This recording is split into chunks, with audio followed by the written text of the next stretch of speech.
ধানগুলো পেকে একদম সোনা হয়ে গেছে। দূর থেকে মনে হচ্ছে যেন একদমই সোনা ধরে রয়েছে গাছে। এতটা সুন্দর লাগতেছে দেখতে, বলার মতো না। চলো তোমাদেরকে কাছে গিয়ে দেখাই। এই দেখো, এই ধানগুলো কিন্তু পেকে গেছে। কৃষকেরা তাড়াতাড়ি করে এই ধানগুলো কেটে নিবে। তবে এই পাশে একটা ক্ষেত আছে, ওইখানে ধানগুলো পাকেনি, এই যে এইগুলা, আর ওই পাশেরগুলা পেকেছে। যারা একটু পরে লাগাইছে তাদেরটা কম পাকছে, আর যাদেরটা আগে লাগাইছে তাদেরটা বেশি পেকে গেছে। আর পাট গাছগুলো কিন্তু অনেক ছোট ছোট হয়ে আছে। আমার কাছে তো এই দৃশ্য দেখতে খুবই ভালো লাগে, কারণ বিকালবেলা গ্রামে ঘুরতে যে কী মজা, এটা শহরে থেকে বোঝার কোনো উপায় নেই। কারণ আমরা শহরে থাকি একদম বন্দি জীবনের মতো, ঘর ভিতর ছাড়া মানে বাইরে বের হই না, ঘরের ভিতরেই সারাদিন হাঁটা চলা, রান্না বান্না, মানে সব কিছুই ঘরের ভিতর।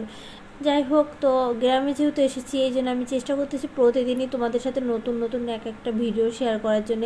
যেহেতু এখন ধান পাটের সিজন চলতেছে, তো ভাবলাম এগুলোই তোমাদের সাথে শেয়ার করি।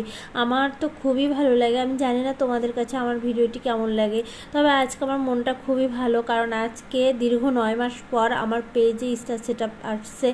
আর এটা আমার পেজে কিন্তু কোনো সমস্যাই ছিল না, কিন্তু তারপরেও ওরা মনে হয় টেকনিক্যাল ইস্যুর জন্য দেয়নি।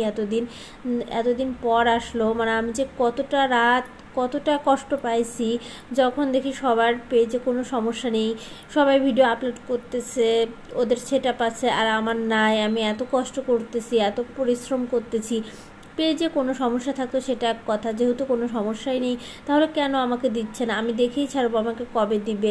তো অবশেষে আজকে দিল। তো আজকে আমার মনটা খুবই ভালো, খুবই ভালো, মানে খুবই ভালো। এটা তো তোমরা যারা পেজ চালাও তারা তো জানোই, একটা পেজকে যদি ভালোবাসা না যায় তাহলে কিন্তু সেটা কখনোই তুমি বড় পরিবার করতে পারবে না, ছোট পরিবারেই থাকতে হবে। এই জন্য আমাদের সবার উচিত ধৈর্য সহকারে কাজ করা। কারণ আজকের আমি যে সফলতাটা পেয়েছি, আমি তো সম্পূর্ণ সফলতা পাইনি, যে মাত্র একটি সেট আপ পাইছি, আর ইনস্টাগ্রামে রিভিউতে আছে। আর এরপরে আমার আসলে মানে পেজটা যেহেতু নতুন, বলতে নতুন বলা চলে না, কারণ 9-10 মাস হয়ে গেছে পেজের বয়স। তো পেজ খোলার 1 মাস পরেই কিন্তু আমার 1 মাসে 500, মানে ওই সেটা পাওয়ার জন্য যেটা লাগে ওটা কমপ্লিট হয়ে গিয়েছিল, কিন্তু তারপর ফেসবুক থেকে দিচ্ছিল না এতদিন। এই জন্য ভীষণ টেনশনে ছিলাম। সবার কাছে জিজ্ঞাসা করেছি, কেউ কেউ উত্তর দিয়েছে, কেউ কেউ দেয়নি। মানে বড় বড় কন্টেন্ট ক্রিয়েটরদের কাছে মেসেজ দিলে তো তারা কখনোই সিন করে না। মোটামুটি যাদের মোটামুটি ফলোয়ার, তাদের যদি একটু মেসেজ দেওয়া যায়, তারা কিন্তু সবসময় এই বিষয়টা গুরুত্ব সহকারে দেখে এবং সুন্দর পরামর্শ দেয়। আমার ক্ষেত্রে যা হয়েছে আমি এটাই তোমাদের সাথে শেয়ার করতেছি, আর এর বেশি কিছু আর বলতে চাচ্ছিলাম।